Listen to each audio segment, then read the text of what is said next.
I'm going to turn off this camera. Let me first move it to the top of the stack in case I need to move it again. I'm going back to my room here, or I could go to the final scene and position it here as well. Since the room seems to be self-contained and I don't need to animate the chair, I think this is a good place for the chair to be inserted. So I'm going to turn off this chair. I'll now drag in the chair as a composition, the one that we just put into 3 dimensions here. I'll make it a 3D layer. I'll also make sure to click on the rasterization here so it's in 3 dimensions. And then I'll click and drag this down. And from the top view, to get back to seeing things from the front and top view, this is the toggle. If you need to see a comprehensive view, select 4 views. Now we can see it from top, front, and right side as well. Let me drag it in this view, and you can see the chair move. Let me move it further from the wall, and I'll do that from the top view.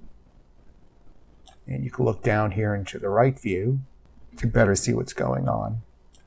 Let me go to my final room.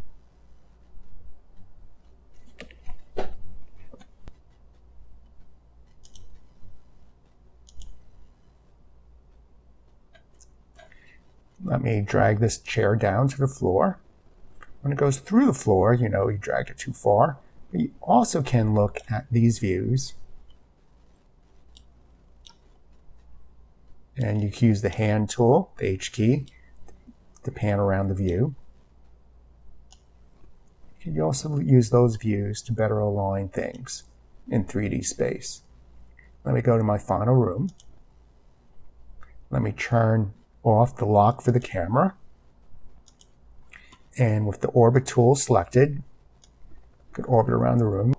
And you can see now that there's a 3-dimensional chair in that room. It's not casting any shadow.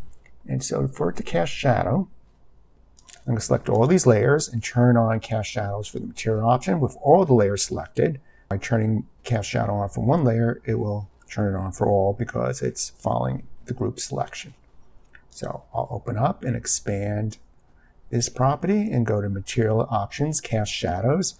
I'll click once for on. Remember, it's a 3 toggle switch, on, only, and off. So once for on. And then I could click off and inspect another one just to make sure it did indeed take to all the layers, and it did. Now when I go back to my final room, there's the shadow being cast.